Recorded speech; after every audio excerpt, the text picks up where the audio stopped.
Today, we're going to show you how to quickly and accurately pair your Garmin Approach series device.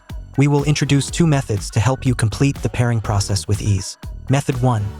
Automatic pairing via QR code. When using your device for the first time, you can pair it quickly by scanning the QR code displayed on your device.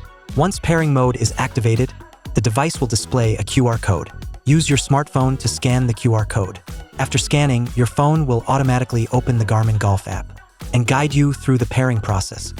Method 2. Manual pairing. If your device does not display a QR code, you can manually activate pairing mode. Access the pairing option on your device to enable pairing mode. Note: for detailed instructions, refer to your device's user manual.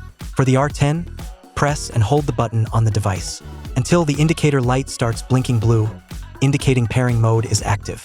Open the Garmin Golf app on your smartphone. Navigate through the following steps.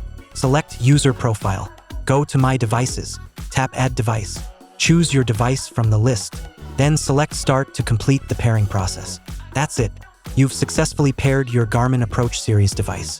If you encounter any issues during the process, please consult the user manual or contact Garmin support for assistance.